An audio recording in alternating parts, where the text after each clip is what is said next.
Sean ustedes bienvenidos a esta nueva conferencia, taller de ciencia en bicicleta. El conferencista nuestro del día de hoy, el doctor Germán Poveda, es uno de los grandes científicos que ha estudiado la hidrología y la climatología colombiana y que hace parte de grandes paneles mundiales que se ocupan de este tema. El doctor Poveda además tiene una enorme virtud para quienes hemos pensado en que Colombia puede producir científicos de categoría mundial. Es el primer ingeniero doctorado en Colombia, hecho en Colombia, lo que es un orgullo para quienes hemos trabajado por el desarrollo de la Universidad Colombiana. Bueno, doctor Poveda, de nuevo, muchas gracias, estamos muy complacidos que esté con nosotros aquí y por favor recibámoslo con un aplauso.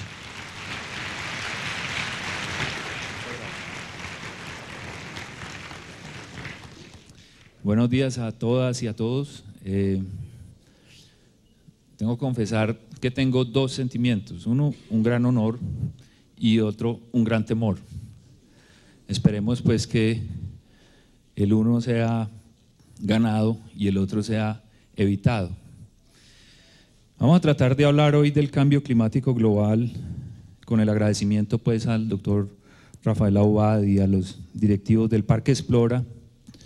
Un agradecimiento pues muy sincero por invitarme esta mañana a conversar con ustedes y a todo el grupo de apoyo del Parque Explora, en particular a la ingeniera Isabel Cristina Restrepo, pues que nos han ayudado en toda la logística y coordinación de esta presentación.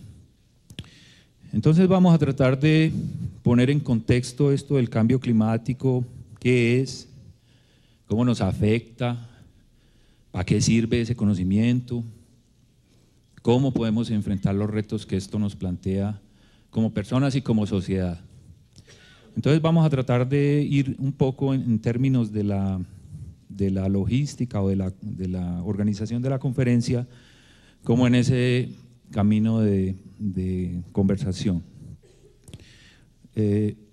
Yo quisiera que las preguntas las dejáramos para el final.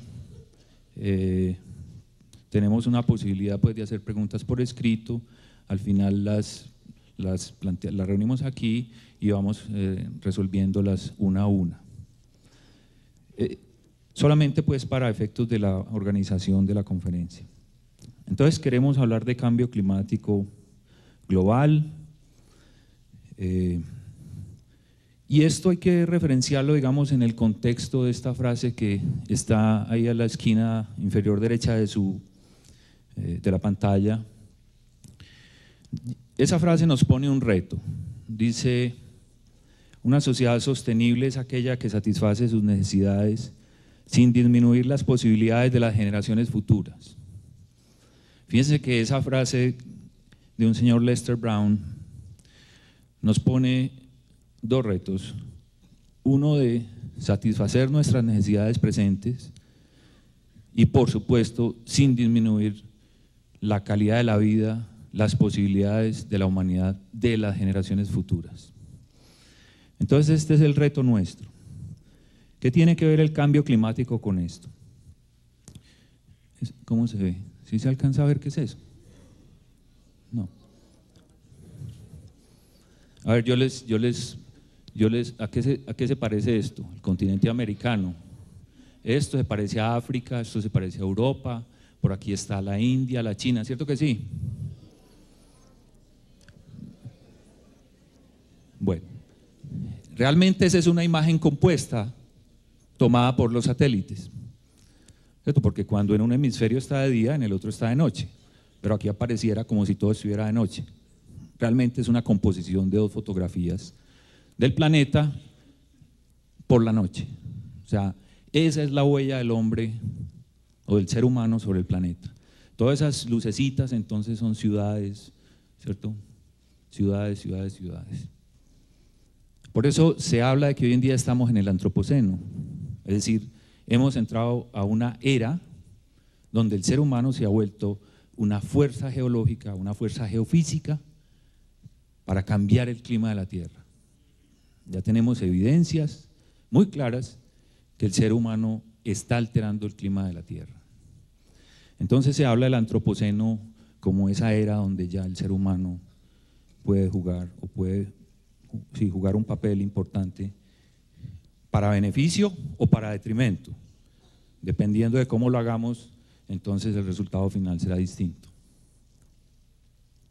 Empecemos por esta gráfica que no se ve muy bien, pero bueno, yo les explico. Aquí en estos números de abajo están los años, desde el año 1000 hasta el año 2000, y esto que hay aquí son, digamos, las diferencias de la temperatura, ¿cierto?, con respecto a los últimos años.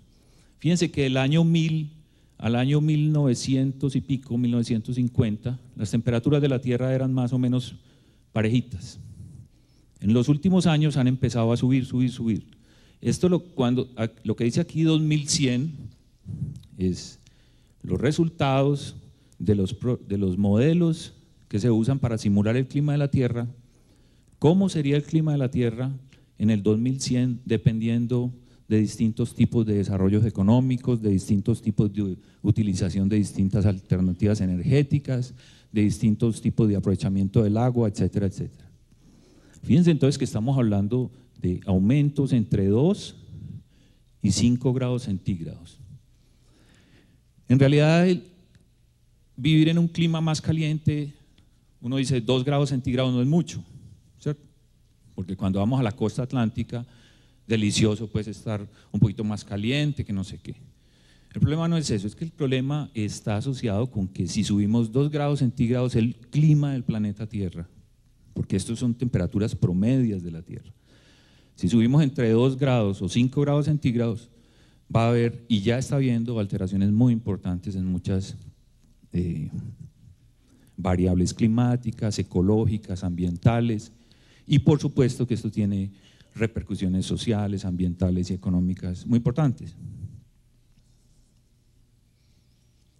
Bien, entonces, cambio climático se refiere a que el clima de la Tierra está cambiando y está cambiando para aumentar las temperaturas. Aquí vemos en estas zonas, por ejemplo, cómo han aumentado las temperaturas entre el 95 y el 2004. Fíjense que las zonas que están más oscuras están asociadas a estos colores. Esto quiere decir que entre el 95 y el 2004, es decir, en 10 años, las zonas más oscuras han aumentado 2 grados centígrados su temperatura. Entonces, fíjense que en general y sobre todo sobre los continentes, mucho menos en el mar, la temperatura superficial de la Tierra está aumentando y sigue aumentando. Y ya no hay duda que el planeta se está calentando. Entonces, ya hay un convencimiento de que las temperaturas están calentando, de que estamos deteriorando el ambiente, de que estamos agotando los recursos naturales. Este cambio ambiental o este cambio climático, como decimos allí, es tal vez el problema más serio y más dañino y más complejo que el ser humano le ha hecho al ambiente de la Tierra. Entonces, eso nos plantea muchos retos, porque de eso depende el devenir de las sociedades, la calidad de la vida del ser humano y las generaciones futuras, en qué tipo de planeta van a vivir. Entonces, esto nos plantea retos que es obligación empezarlos a enfrentar ya. La manera de poder enfrentar los retos es, por supuesto, primero conociendo bien los problemas, para después tomar acciones de diagnóstico, de mitigación, de adaptación, de control. Pero lo primero que tenemos que hacer es mucha investigación, precisamente por eso estamos hoy aquí. Porque si nosotros no hacemos investigación sobre cómo el clima está cambiando, por qué razones, y eso cómo afecta a la naturaleza, y eso cómo afecta a los animales, la vida, el ser humano, los ecosistemas, si nosotros no entendemos el comportamiento, digamos, natural de los ecosistemas y el funcionamiento natural de la vida y de los seres vivos, entonces no podremos tomar ninguna acción, ni podemos responder de manera inteligente. ¿Por qué se está calentando el planeta entonces? O sea, ¿cuál es la causa fundamental? Por lo menos la causa física. Más adelante vamos a ver que las causas son más profundas que solamente el problema físico. El problema fundamental se refiere a lo siguiente. Aquí está el Sol. Esta es una caricatura que nos muestra cómo es el funcionamiento de la energía que llega a la Tierra proveniente del Sol. Aquí está el Sol, que fundamentalmente emite radiación que se llama radiación de onda corta. Eso quiere decir que fluctúa muy rápidamente. Entre otras cosas, los rayos ultravioleta que provienen del Sol, ¿cierto?, que son parte de la onda corta esta, son los que causan cáncer en la piel. Entonces tenemos que evitar que esa radiación llegue a la Tierra, preservando un material con un compuesto químico que hay en la atmósfera que se llama ozono y que es el que permite filtrar la radiación ultravioleta y nos protege del cáncer en la piel y las cataratas en los ojos. Bien, entonces el Sol emite radiación de onda corta fundamentalmente. Alguna de ellas se refleja en las nubes y en la atmósfera, ¿cierto? Y esa energía se va para el espacio exterior y no vuelve. Otra, por supuesto, penetra en la atmósfera y llega a la superficie de la Tierra y a la superficie de los océanos o a los casquetes polares. Cuando esa energía llega a la Tierra, entonces la Tierra absorbe esa energía y se calienta. ¿Cómo se calienta? Entonces la Tierra emite radiación, pero ya no de onda corta, sino de una onda más larga, ¿cierto? Por estar a una temperatura mucho más fría que el Sol. Entonces la superficie de la Tierra emite energía por estar caliente, así como su mano emite energía. Ustedes han visto esos visores nocturnos, ¿cierto? Un tipo que se pone como unos antifaces y mira de noche y ve todo como si estuviera de día. Eso ocurre porque su cuerpo emite, todo el cuerpo de nosotros emite radiación de onda larga y por lo tanto esos detectores, esos visores son capaces de detectar, digamos, la energía que proviene del calor emitido por el cuerpo humano. Entonces la Tierra emite energía de radiación de onda larga y como la Tierra por supuesto tiene una atmósfera que es muy delgadita, la atmósfera de la Tierra mide, por decir un número grueso, 50 kilómetros. Comparen el grosor de la atmósfera con el diámetro de la Tierra. Entonces es como si fuera una manzana y la piel de la manzana, muy delgadita. Y por la existencia de esta atmósfera es que la Tierra es habitable. ¿Por qué? Porque la Tierra emite radiación de onda larga, como dijimos, esa radiación asciende a la atmósfera y la atmósfera tiene nubes, tiene gases, oxígeno, nitrógeno, argón, todos estos gases que constituyen la atmósfera, vapor de agua, que también es muy importante, y esos gases lo que hacen es calentarse por la radiación que proviene de la Tierra. Como los gases estos y las nubes se calientan, ellos mismos, así como su mano emite energía, ellos mismos vuelven a reemitir energía hacia abajo. Entonces, lo importante aquí es entender que la superficie de la Tierra recibe energía del Sol, pero también de su atmósfera. Si la Tierra no tuviera la atmósfera que tiene, sería 33 grados centígrados más bajo de lo que es hoy. Difícilmente aparecería la vida. Entonces, la atmósfera, que es esa capita tan delgadita, es un sustento fundamental para la existencia de la vida en la Tierra. Repito, porque esa atmósfera es la que hace, ¿cierto?, calentar con la que viene del Sol la superficie de la Tierra. Esta es una serie que nos muestra de 1960 al 2000, hasta el año pasado creo que es, cómo ha ido ascendiendo la concentración del tal CO2, del dióxido de carbono, en la superficie de la atmósfera.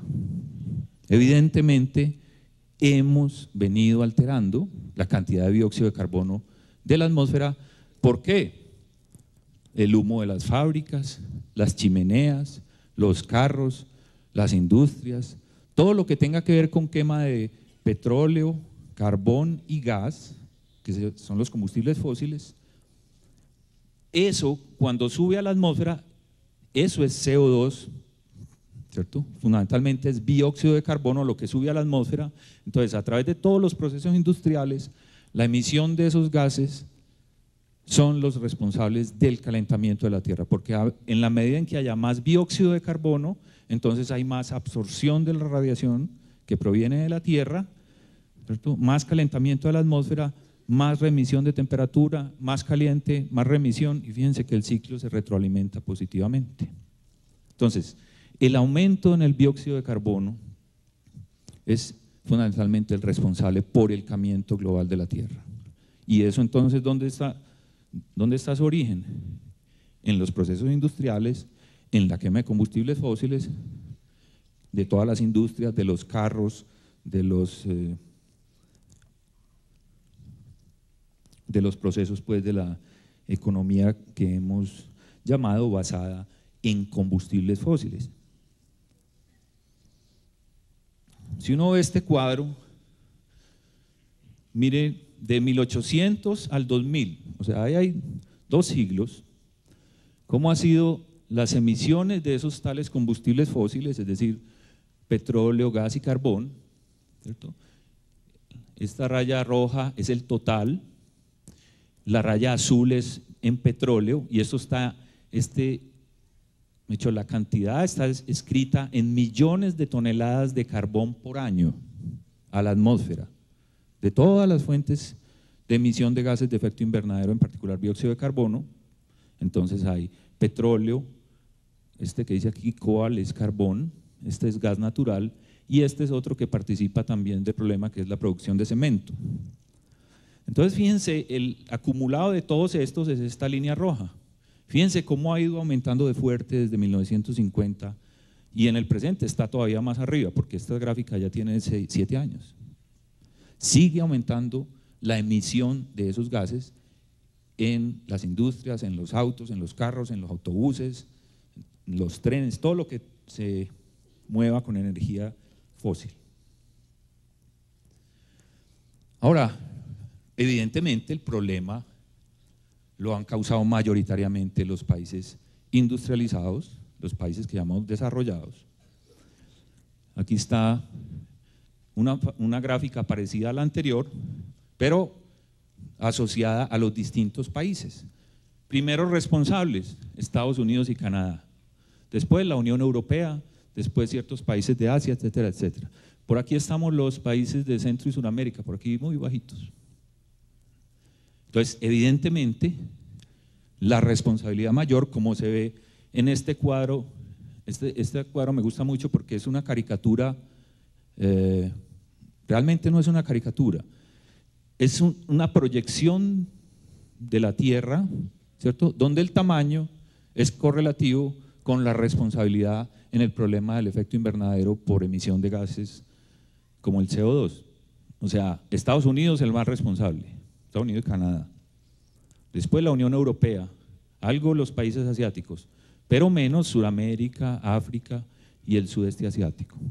Entonces, esta imagen nos pone de presente que la mayor responsabilidad en el problema del calentamiento global sí la tiene los países industrializados. Eso no quiere decir que nosotros no tengamos ninguna responsabilidad, por supuesto que también la tenemos, y vamos a ver por qué tenemos mucha responsabilidad en esto. Por este problema. Otra manera de emitir dióxido de carbono a la atmósfera es cortando los árboles. ¿Por qué? La agricultura tradicional de expansión de la frontera agrícola, de tumbar bosque para sembrar algo o para meter vacas, que nosotros hacemos es corte y queme, ¿sí o no? Todos lo hemos visto. Cuando se quema, entonces esa materia orgánica, mucha de esa, asciende a la atmósfera como carbono. Las plantas son carbono, las plantas son azúcar. La fotosíntesis que hacen las plantas para formar sus tejidos orgánicos, la toman en un proceso fantástico que se llama la fotosíntesis, que es una fábrica de dulce, porque la planta absorbe energía del sol, con esa energía es capaz de fijar carbono, o sea, celulosa, el carbono, en su estructura y entonces transpira agua. En ese intercambio, entonces es que crecen las plantas. Entonces, cuando nosotros cortamos un bosque y quemamos, ese carbono que hay en esas plantas asciende a la atmósfera y la deforestación entonces tiene una responsabilidad grande, en particular en los países del tercer mundo hoy, porque por supuesto en los países del primer mundo ya deforestaron todo lo que había por deforestar. Eso quiere decir que nosotros también tenemos una responsabilidad en el problema, porque es que la deforestación tiene muchos problemas. O sea, más del 50% del bosque tropical se ha sido deforestado. Eso produce, por supuesto, cambios climáticos, ¿cierto? Los campesinos son los primeros que le dicen a uno las cosas, ¿cierto? No, patrón, vea, es que por allí cortaron el bosquecito y ese nacimiento que había se secó. Los campesinos son muy sabios y lo notan inmediatamente. Además, uno nota que cuando cortan el bosque, ahí mismo sube la temperatura, claro. Porque el bosque ya no está dando sombra, para empezar, y segundo, porque no está evaporando.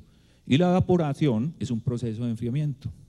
Por eso es que cuando soplamos la sopa, por eso se enfría la sopa, porque evaporamos y la sopa queda más fría. Entonces, los efectos de la deforestación tienen implicaciones climáticas, hidrológicas muy importantes. Eso produce, por supuesto, desertización y pérdida de suelo, es decir, que los suelos se van volviendo más improductivos, más áridos. El desierto en muchas partes del mundo está avanzando como un resultado de la deforestación. Esto también tiene que ver con que los fenómenos hidrometeorológicos más intensos se vuelven más frecuentes, porque en un clima más caliente es como cuando uno pone un perol en el fogón con agua y lo pasa de medio a alto, ¿cierto? Porque es que ese café se está demorando mucho, entonces le ponemos más temperatura, eso adquiere como mayor velocidad. Eso mismo pasa en la Tierra. Si usted le pone más temperatura a ese fogón, con el cambio climático, entonces usted tiene un ciclo hidrológico más activo. Entonces, tormentas más intensas, tormentas más frecuentes, huracanes, tornados, todos los eventos atmosféricos que nos preocupan. La deforestación tiene mucho que ver con eso, sin duda. Y para nosotros es un problema vital. Entre otras cosas, miren, la selva del Amazonas, ¿se acuerdan qué tan grande es la selva del Amazonas? ¿Cierto? La próxima charla va a ser sobre la Amazonía, doctor Rafael, ¿cierto? La selva del Amazonas es muy grande. La selva del Amazonas mide 5 veces lo que mide Colombia. Imagínense, la cuenca del río Amazonas es el río más grande del mundo. El tamaño es 5 veces el tamaño de Colombia. La cuenca amazónica juega un papel fundamental en la regulación del clima de toda la Tierra, de todo el planeta. De manera que si se está deforestando la Amazonía, ¿cierto? Y nosotros tenemos parte en la Amazonía, es que nosotros hemos vivido muy de espaldas a nuestra Amazonía. 35% del territorio colombiano está en la cuenca amazónica. Nosotros también tenemos una responsabilidad en el cuidado de la Amazonía como un recurso natural fantástico, como un laboratorio de agua fantástico. A la Amazonía le dicen que es un océano verde, entre otras cosas porque la lluvia que cae en la Amazonía, mucha de ella se genera ahí mismo, evapora, llueve, es un motorcito todo el tiempo haciendo así. Entonces, si se corta el bosque, se corta este motorcito y se vuelve un desierto la Amazonía. Entonces, allí tenemos también nuestro futuro como sociedad, como país. Nosotros hemos vivido muy de espaldas a la Amazonía y tenemos que darle la cara a ese problema. Mire, esta es una fotografía pues, de un terreno deforestado, por supuesto que se nota. Esto produce emisiones de dióxido de carbono, como ya lo dijimos, ¿cierto? Aquí hay cifras que dicen que entre el 90 y el 2001, en promedio, digamos, son 800 millones de toneladas de dióxido de carbono por año como resultado de la deforestación en la Amazonía nomás. Eso es una gran pérdida ecológica, es una gran pérdida de biodiversidad, es una alteración fundamental del clima del continente nuestro, del país nuestro y por supuesto del planeta, porque como les decía, la Amazonía juega un papel fundamental en la regulación del clima de toda la Tierra. Siempre nos han dicho, y nos sentimos muy orgullosos, de que Colombia es uno de los países que tiene mayor biodiversidad en el mundo, y eso es verdad. Es decir, diversidad de especies, animales y vegetales por cada metro cuadrado del territorio, eso es verdad. Lo que nunca nos dicen es que aquí donde estamos ustedes y nosotros hoy, que se llama los Andes tropicales, o sea, la región de los Andes en la región tropical, Colombia, Perú y Ecuador, es la región del mundo donde se está destruyendo la biodiversidad de manera más acelerada en el planeta Tierra. Casi nunca nos dicen eso.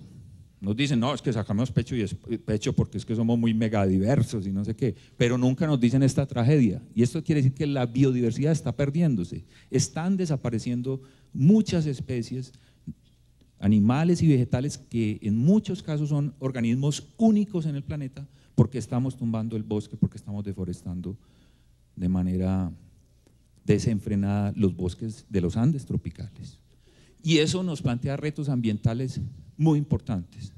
Otra vez, como país, como nación, como sociedad, el futuro que debemos enfrentar con esta pérdida de la biodiversidad tiene que ser resuelto con investigación, con conocimiento, con ideas.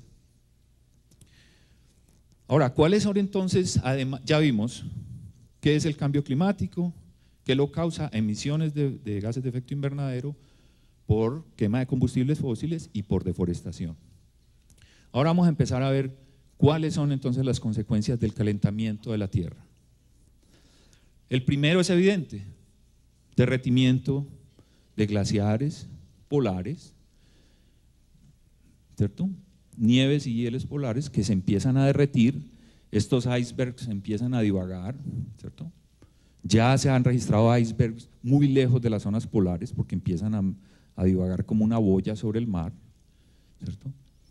Entonces esto tiene varios efectos, además de cuando se derrite un cubo de hielo en el vaso, y hoy lo vamos a ver en uno de los experimentos, ¿cierto? Uno de los efectos que hay es que el nivel del agua sube. Entonces ese es un pequeño ejemplo de cómo puede afectar el derretimiento de los hielos a las zonas costeras.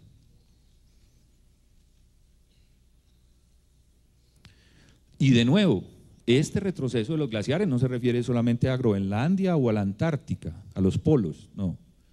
Tiene que ver con nosotros hoy y ya. Derretimiento y retroceso de glaciares tropicales. ¿Alguno de ustedes conoce el Nevado del Ruiz o no? ¿Conocen la nieve aquí en Colombia? Muy bien, esos son glaciares tropicales. O sea, como están tan altos, ya es muy frío allá arriba, entonces la lluvia que cae es congelada, es nieve y se deposita formando capas de hielo. Así sea el trópico del planeta, como es tan alto es muy frío. Entonces, ¿qué pasa? Como el clima de la Tierra se está calentando, entonces el hielo, ¿qué le pasa? Se derrite, ¿cierto? Como cuando uno saca la cubeta de hielo de la nevera y la pone en un vaso, a los 10 minutos el hielo está derretido. Con los glaciares se demora un poco más, por supuesto. Pero miren, este es un glaciar, el glaciar de Quelcaya en el Perú, en los Andes peruanos. Miren las dos fotos, la una es en 1976, la de arriba, y la otra es en el 2002. ¿Sí o no que se nota que el glaciar se ha derretido? ¿Cierto que sí? Mire, antes venía hasta aquí, ahora no viene sino hasta aquí. Y en Colombia no es la excepción. Yo conocí la nieve en el volcán del Puracé, que queda en el departamento del Cauca, 1978. Descubrir la nieve siempre es una experiencia muy bonita. Algunos amigos que han ido en estos días me dicen que ya desapareció la nieve del volcán del Puracé. Y lo mismo está pasando en todos los glaciares colombianos. El Nevado del Ruiz, aquí está el Santa Isabel, también, en 2 fechas. El Santa Isabel queda ahí cerquitica del Nevado del Ruiz, allí en el departamento de Caldas. hay dos imágenes, la una es de 1959, esta, miren cómo era de grande el glaciar, miren la escala, esta rayita que está mostrada aquí mide 1 kilómetro, entonces imagínense cuánta área tenía este casquete de hielo sobre el Nevado del Santa Isabel. Miren cómo está en 1996, ¿cierto? Se ha encogido porque se ha derretido. En menos de 30 años, en 30 y pico de años, ha perdido el 44% de su masa de hielo. Y a mediados de este siglo no va a haber hielos en las montañas colombianas, ni en el Nevado del Ruiz, ni en el Santa Isabel, ni en la Sierra del Nevado del Cocuy, ni en la Sierra Nevada de Santa Marta. Los que quieran conocer la nieve en Colombia, empaquen y vayan ya, porque a mitad de este siglo se va a acabar. Ahora, eso no es un asunto solamente de tomarse una fotografía y hacer guerras con bolas de nieve ni nada. Eso es muy bueno, por supuesto, pero lo importante de esto es que, este es otro ejemplo, ahorita decimos que es lo importante de eso. La Sierra del Cocuy, mire, Sierra Nevada del Cocuy, ¿saben dónde queda o no? ¿En cuál cordillera en Colombia? En la oriental, muy bien. Ahí están las fotos, 1946, 2006, y este es muy interesante porque nos ponen 2021, se va a alterar, por supuesto, el casquete de nieve va a desaparecer y con la vegetación no sabemos qué va a pasar. Todos esos son interrogantes muy importantes, no solo desde el punto de vista ecológico y ambiental, sino desde el punto de vista del agua. ¿Por qué? Mucha del agua de la que se surten muchas poblaciones de los Andes colombianos nacen en esos nevados. Entonces, si se acaba el hielo allá arriba, ¿qué pasa allá abajo? No hay agua. Entonces, eso tiene que ver mucho con la sociedad colombiana, con la sostenibilidad de nuestro desarrollo, con la posibilidad de tener agua limpia para todas las tareas cotidianas de las cuales nos beneficiamos con el agua. Decimos pues que los sistemas naturales son muy vulnerables a este cambio climático y algunos de ellos serán dañados de manera irreversible, ¿cierto? Muchos ecosistemas, ¿cierto? Por ejemplo, los páramos. ¿Quién conoce un páramo? Nadie conoce un páramo. Los páramos son ecosistemas casi únicos en el mundo, los tenemos en los Andes tropicales, debajo de las nieves. Seguramente los que han ido al Nevado del Ruiz han pasado por páramo, porque es la última vegetación que hay antes de que empiece la nieve. Son unas plantas muy bonitas que tienen unas hojas como felpudas, ¿cierto? Inclusive la gente se las pone para evitar el frío. Son organismos altamente sofisticados que controlan muy bien el agua. Los páramos podrían desaparecer ante el calentamiento global y son ecosistemas únicos en el mundo. Entonces, aquí también hay riesgos muy grandes implicados. Dijimos pues que en estos problemas ecosistémicos las especies animales están amenazadas por cambio climático. Una de estas que ya se ve mucho en los polos, en Groenlandia, en las altas latitudes pues, del hemisferio norte y el hemisferio sur en la Antártida, ya vemos que el oso polar, que necesita, digamos, un ecosistema completo, no fragmentado, está sufriendo fuertemente por el derretimiento de los casquetes de hielo en los polos. Entonces, el oso polar es una especie que está seriamente amenazada por el calentamiento global.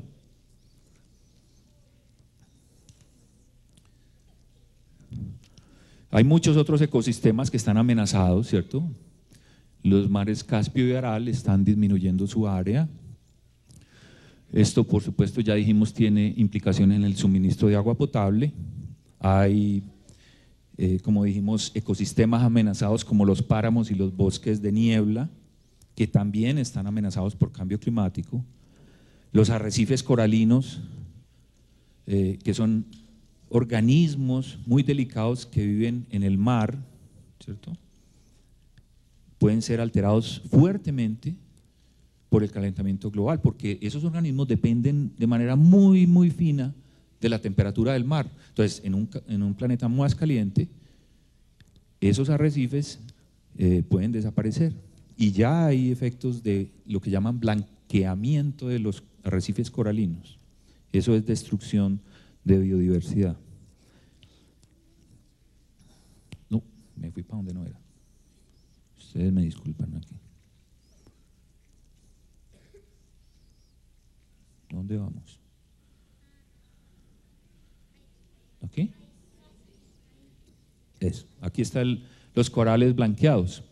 Cuando se blanquean los corales es cuando el animalito se muere realmente. Y eso tiene una importancia ecológica muy grande porque hay una gran cantidad de especies de peces y de organismos como moluscos en el océano que viven en los arrecifes coralinos. Entonces, si los arrecifes coralinos desaparecen, toda una gran pérdida de biodiversidad en el mar va a ocurrir y está ocurriendo. Ya hablamos de los sistemas naturales, ecosistemas. Ahora, el hombre, el ser humano también es un sistema natural. Pero entonces, hablemos de los sistemas humanos. Los sistemas humanos, pues la sociedad, los países, las ciudades, digamos, toda la estructura sobre la cual está apoyada toda la economía humana, tiene problemas asociados al cambio climático porque hay amenazas a la disponibilidad de agua. Por supuesto, ya vimos por qué. Hay amenazas en problemas de daño y pérdida de cosechas, hay problemas a la industria, a la generación de energía, ¿cierto? Entre otras cosas, en Colombia la generación de energía depende mucho del agua, ¿cierto? Ustedes han estado en alguna de esas represas por aquí en el oriente antioqueño, ¿no? ¿Quién ha estado en la represa del Peñol? ¿Cierto?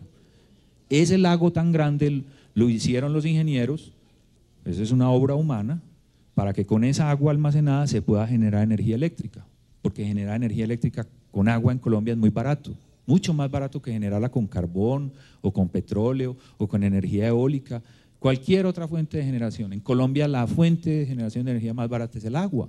Entonces, si se acaba el agua y si el agua tiene problemas, entonces ¿de dónde vamos a sacar esta energía para iluminar las casas y las calles y prender el fogón para poder hacer el almuerzo? Los que cocinamos o los que cocinan con energía eléctrica. Entonces hay vulnerabilidades muy asociadas a esos retos, en seguridad alimentaria y agua, por supuesto en pérdida de vidas humanas y los ingresos de las sociedades, en la salud, como ya dijimos, las epidemias de enfermedades asociadas al clima y a la infraestructura. Bueno, ahora, como hemos dicho, el problema no es solamente que esté aumentando la temperatura, sino las consecuencias de esos aumentos de temperaturas. Entonces, más que cambio climático, se debe hablar es de un concepto que se llama cambio global, es decir, cuáles son las consecuencias sociales, económicas y ambientales del cambio climático. Entonces, muchos ecosistemas y muchos cambios pueden tener problemas con los aumentos de la temperatura. Por ejemplo, va a haber, y ya estamos viendo, más días con más temperatura, es decir, más días más calientes, más olas de calor. Y eso, como dijimos antes, entonces refuerza el fogón del ciclo hidrológico para hacer que las tormentas sean más intensas y más frecuentes. Lo mismo los huracanes de mayor categoría. Como los huracanes, ¿ustedes conocen un huracán? ¿Lo han visto por ahí o no? ¿Cierto? Es un gran vórtice, ¿cierto? Que causa mucha destrucción pues, por la velocidad de sus vientos. Los huracanes, para formarse, necesitan que por lo menos el mar esté a 27 grados centígrados. Por lo menos. Si el mar no tiene esa temperatura, no se forma un huracán. Entonces, en un clima más caliente, lo que significa un mar más caliente, se pueden formar más huracanes de mayor destrucción. Ese es otro problema real que enfrenta el mundo. Ahora, como hemos dicho, pues hay otro tipo de impactos sobre el ganado y la fauna, sobre el mundo urbano, sobre la agricultura y las cosechas y sobre la transmisión de enfermedades como la malaria y el dengue.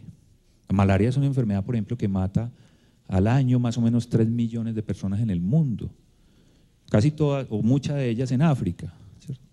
Es una enfermedad terrible que causa muertes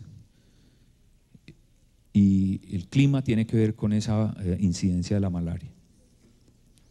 Bueno, entonces habría más eventos hidrometeorológicos más intensos, como dijimos, más tormentas más intensas, también habría, por supuesto, más crecidas de los ríos, más avalanchas, más inundaciones, y por eso entonces, como habría más lluvias intensas en zonas donde hemos cortado el bosque natural, habría más erosión del suelo, ¿cierto? Habría más inestabilidad de las laderas, habría más vulnerabilidad para las poblaciones asentadas en zonas de alta pendiente. Habría, por supuesto, también un aumento en la presión sobre actividades financieras como los seguros, todo esto que tiene que ver con la variabilidad del clima. Bueno, entonces, ¿qué ha pasado? La gente, los científicos, nos dimos cuenta y la sociedad ya, por lo menos la gran mayoría de la sociedad se está dando cuenta que esto es un problema real y que no es para dentro de 100 años ni para el siglo XXIII, es hoy. Hoy ya está sucediendo cambio climático global y las consecuencias ya las estamos viendo. Entonces, los países, ¿qué han hecho? Bueno, las Naciones Unidas desarrollaron un programa para decir, bueno, estamos metiéndole la mano al clima del planeta, estamos dañando el clima de la Tierra. ¿Qué hacemos para parar ese daño?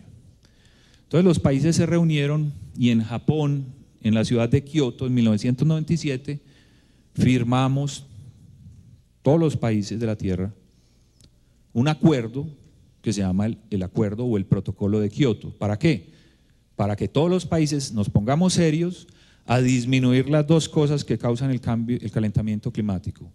La emisión de gases de efecto invernadero debe ser disminuida y la deforestación de los bosques debe ser disminuida. Resulta que a finales del año pasado 169 países ya lo habían ratificado, porque los acuerdos internacionales no solamente hay que firmarlos, sino que los congresos de cada país lo tienen que ratificar.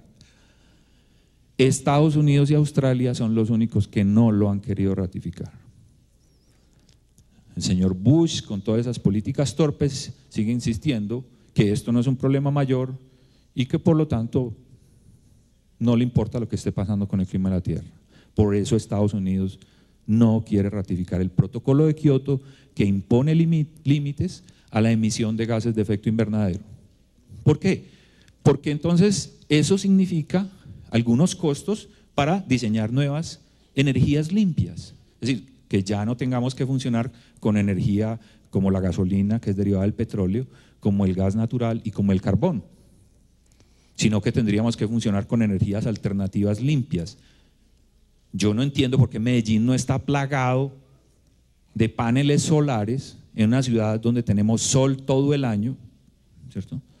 La energía solar es una energía limpia, infinita si queremos, gratis, ahí nos la puso la mamá naturaleza, y nosotros tenemos sol todo el año, 12 horas. Es un recurso natural gigantesco que nosotros no hemos sabido apreciar. La energía eólica, es decir, el viento cuando sopla es capaz de mover un ventilador. Ese ventilador puede mover un generador de energía y por eso se genera energía eólica. Nosotros también tenemos en la energía eólica un recurso natural muy importante. Pero seguimos funcionando con una economía que depende del petróleo, del carbón y los gases. Entonces el protocolo de Kioto lo que quiere es obligar, o está diseñado es para obligatoriamente disminuir la emisión de dióxido de carbono y de otros gases de efecto invernadero para que el clima de la Tierra empiece a estabilizarse. Uno de los problemas que tiene la emisión de dióxido de carbono es que esa molécula, esos 3 átomos que les mostré ahora, tiene un tiempo de residencia, o sea, vive mucho tiempo en la atmósfera, entre 200 y 400 años. Entonces, así paremos las emisiones de dióxido de carbono hoy, todo lo que hemos quemado en los últimos 200 años allá está haciendo daño y va a permanecer otros 200 o más años haciéndole daño al clima de la Tierra. Entonces, es urgente que el protocolo de Kioto se ratifique, es urgente que las decisiones del protocolo de Kioto sean implementadas con seriedad por los países para evitar el problema climático al que estamos abocados si no lo hacemos. Mire la caricatura, los dos únicos que no han ratificado son los rojos, Estados Unidos, pues, y Alaska, que es un estado de Estados Unidos, y Australia, los llaneros solitarios. Ahora, fíjense que hay un problema muy grande, porque es que Estados Unidos es el país más contaminante del mundo. Entonces, si el más contaminante del mundo no firma, entonces el problema no lo vamos a resolver, sino que lo vamos a resolver a medias, lo cual en la naturaleza es muy complicado. O sea, el problema, si los gobiernos de toda la Tierra no se ponen serios a ponerle freno a la emisión de gases de efecto invernadero, el problema va a permanecer con todas las consecuencias que ya hemos visto. Para finalizar estos comentarios, queremos crear una economía que sea compatible con el medio ambiente, con la naturaleza y con los procesos naturales. Esa economía debe sustentar el progreso y, por supuesto, ayudar a aliviar la pobreza. Hemos dicho que la pobreza es un problema que tiene que ver no solamente con la dignidad del ser humano, sino con la sostenibilidad ambiental de la tierra. Esto significa, como decíamos ahorita, una reestructuración fundamental de la economía energética y una modificación sustancial de la economía de los alimentos. Cómo producimos comida también es muy ineficiente, utiliza demasiada agua. Cuando importamos alimentos, fíjense que estamos importando agua también, porque para producir alimentos necesita mucha agua. Significa un aumento en la productividad energética, por supuesto tenemos que ser más productivos y más eficientes en las fuentes de energía y por supuesto tenemos que empezar un programa serio de dejar de depender de la gasolina, el petróleo, el carbón y el gas. Y por supuesto tenemos que desarrollar, y para eso ustedes, los niños de hoy, van a ser muy importantes, necesitamos desarrollar tecnologías eficientes en el uso del agua, no solamente para usar la manera como usamos el agua, sino cómo disponemos las aguas y los desperdicios domésticos, industriales y comerciales. Porque el planeta tiene unos recursos finitos como el agua, y si la sobreexplotamos se acaba, pero además ¿a dónde arrojamos todas las porquerías? El planeta también tiene unos sitios finitos para la disposición de todos los desechos, y estamos superando la capacidad del planeta de asimilar ambos usos. Entonces, la última frase que quisiera decir es: podemos escoger haciendo más de lo mismo y esperar hasta que la burbuja económica estalle, o podemos adoptar lo que llamamos el plan B. O sea, el plan A fracasó, tenemos que empezar a poner en acción el plan B y ser ustedes, los niños de hoy, una generación que tiene una responsabilidad muy grande. Ustedes van a ser encargados de estabilizar la población, porque el aumento de la población es un problema muy grave en términos de que eso demanda muchos recursos. Tenemos que pensar en políticas más sensatas de crecimiento de la población. Ustedes serán la generación encargada de erradicar la pobreza, porque nosotros ya no pudimos. Ustedes son la generación encargada de construir un mundo con equidad y justicia social y con dignidad, y ustedes son los encargados, o serán los encargados, ¿cierto?, de establecer o de ser los responsables de estabilizar el clima que lo hemos perturbado de esta manera con toda la acción humana. Decimos que los historiadores contarán la historia, pero de nosotros, sobre todo de ustedes, los niños de hoy, va a depender la decisión. Muchas gracias.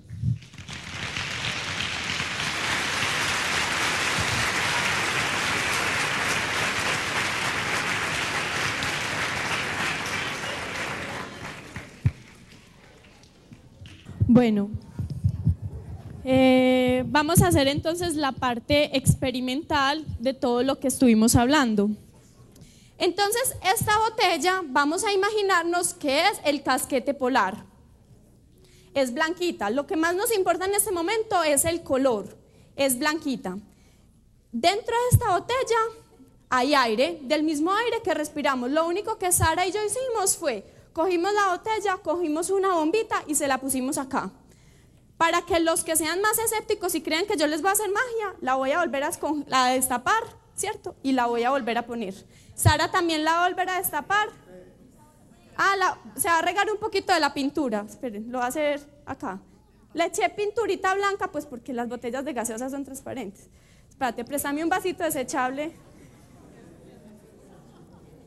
Miren pues, que no vamos, esto no es magia, vamos a hacer experimentos científicos. Bueno, esa es la pintura que le eché pues para que quedara blanquito. Listo.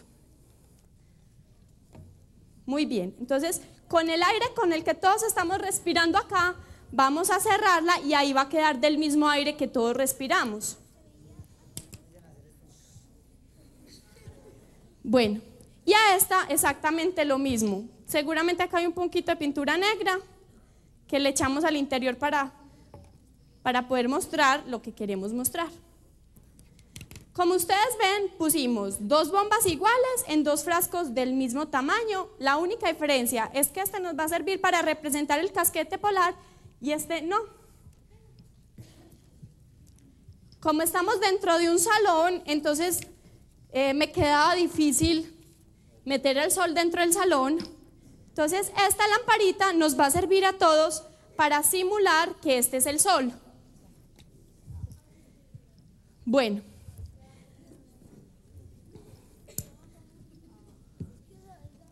Van a pasar 2 cosas y las vamos a comentar rápido, pero lo primero que nos vamos a dar cuenta es en cuanto al color, si tiene algo que ver o no, lo siguiente. Las voy a poner para los que sean así más estrictos y todo, las voy a poner así, una al ladito de la otra, que no digan que es que esta estaba más cerquita ni nada. Las 2 están a la misma distancia y vamos a prender el señor sol. Cuidado sin candila porque esto es... Listo, trajimos el sol. Era así, ¿cierto? Ahí. Este es el sol. Este es el señor sol. Ese es el señor sol. ¿Qué pasó? ¿Y esta qué le está pasando? ¿Por qué? Porque cuando la luz llega, ella la rechaza. Sirve de escudito y la rechaza. El aire que está adentro es el que infló esta. Si lo dejamos mucho rato, pues esta se va a inflar también. Entonces, el aire que está acá adentro se calentó y cuando el aire está caliente es como cuando uno tiene mucho calor y uno le dice al otro, y no, correte que qué sofoco tan impresionante. Entonces el aire que estaba acá adentro empezó a sentir mucho sofoco y lo que hizo fue buscar salida y la única salida era esta boca. Y le pusimos la bomba, que fue lo que nos sirvió a todos para darnos cuenta que aquí el aire sintió sofoco y se buscó como correrse para otro lado y por eso esta se infló. Todos vimos que esta se infló mucho más rápido que esta. ¿Por qué? El aire de acá también empezó a sentir sofoco, pero como el color blanco repele la luz y el negro la absorbe, el de aquí, el aire que estaba aquí adentro, no alcanzó a sentir tanto sofoco. Es por eso que los glaciares son muy importantes en los polos, porque son el escudo que le dice al sol, listo, caliénteme, pero no me queme tan horrible. Muy bien, entonces eso era lo que les quería contar de los glaciares. Imaginémonos que esta es la atmósfera terrestre. La atmósfera terrestre, en la foto que vimos ahorita, en la atmósfera terrestre es una cosa que circunda toda la Tierra y sabemos que la Tierra tiene una forma casi parecida a la de una pelota. Entonces imaginémonos que esta es la atmósfera terrestre y que la bomba nos está sirviendo para retener esa atmósfera y aquí tenemos el otro alambrito. Al interior de esta bomba metí un alambrito igualito a estos. Entonces yo quiero que un niño que sepa leer números, no, tú ya viniste, ven tú. Tú vas a ser un inspector. Tú en este momento estás midiendo una variable y vas a decirnos qué número es ahí, acá. 23 grados centígrados. ¿Y una niña? No, tú ya viniste, ven tú. ¿Tú sabes leer números? Ven pues. Entonces él en la atmósfera, él va a medir el termómetro, cuidado con el calabro, hasta acá. Él va a medir la atmósfera terrestre, va a medir la temperatura en la atmósfera terrestre y ella va a medir la temperatura en un lugar sin atmósfera.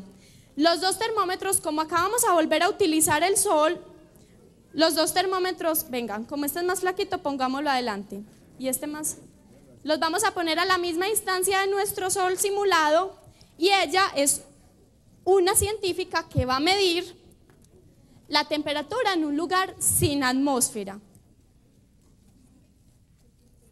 Este cable. Bueno, ven, yo voy a pisar esto acá. Vas a leer qué número dice. 23 grados centígrados. Vamos a utilizar estas casitas para que estos alambritos no bailen tanto. Entonces, en los dos están midiendo 23 grados centígrados, ¿cierto? Es decir, están calibrados a la misma temperatura. Y aquí vamos a prender a nuestro sol. Si quieren, córranse para acá, para que el sol no los queme. Córranse para acá y ven tú, córrete para acá. Muy bien. Y tenemos, los científicos a veces tenemos que tener paciencia y tenemos que esperar un momentico a ver qué empieza a pasar. Entonces este sol está calentando este espacio, ellos también se van a sentir calentados. Pero entonces vamos a empezar a medir qué va a pasar con el aire que está dentro de la bomba y qué va a pasar con el aire que no está dentro de la bomba. La bomba va a explotar. Entonces la pregunta es, bueno, yo quiero saber qué es eso de la atmósfera, ¿cierto? ¿Cómo así que tenemos una atmósfera? Yo miro para arriba y yo veo las estrellas. La atmósfera terrestre es un montón de gas y el gas pesa un poquito. El gas pesa un poquito, no pesa mucho, pero el gas pesa, ¿cierto? Y como el gas pesa, el gas se siente atraído por la fuerza gravitacional de la Tierra. Entonces podemos tener una atmósfera que, aunque sea aire, está cerquita de la Tierra porque como el gas pesa, se siente atraído por la Tierra. Listo. ¿Qué número tienes tú? 23. ¿Qué número tienes tú?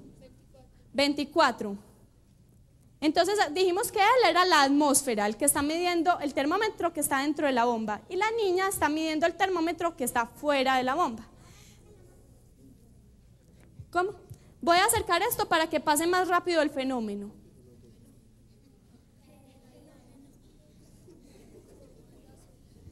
Muy bien. Dentro, no vamos a quedarnos acá hasta el infinito, no, ni hasta que la bomba se explote. Vamos a quedarnos otro momentico más, porque cuando uno mide, tiene que tener un poquito de paciencia para esperar qué va a pasar, ¿cierto? ¿Qué número tienes? 23. ¿Y tú? 24. ¿Será que ponemos este sol más cerquita? Muy bien. Ustedes pueden utilizar una lamparita que, aunque no produce tanto calor como este bombillo, también calienta, y por eso los dedos no se los podemos poner al bombillo. Muy bien. ¿Cuánto te marca a ti? Científica 1, 23. ¿Y a ti? 24. 24 es un número más grandecito que el 23. Entonces, hasta el momento estamos encontrando que el aire que está dentro de esta bomba está a 24 grados. Y el aire que está afuera está a 23. Ahorita en 3 minutos nos dio el resultado. Vamos a esperar un minutico más. Este termómetro sigue en 23. Listo. Y este sigue en 24.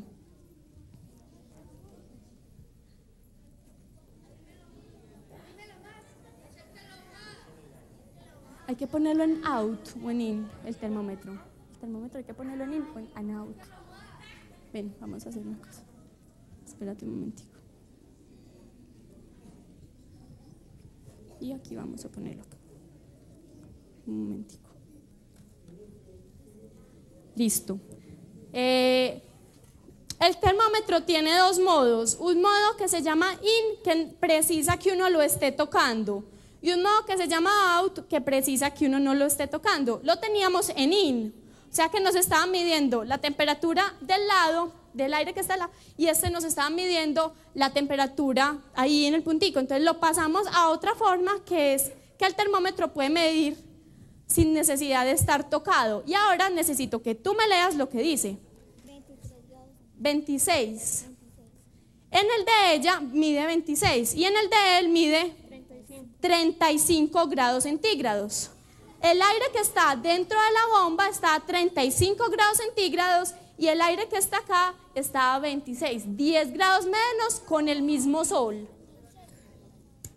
Muchas gracias.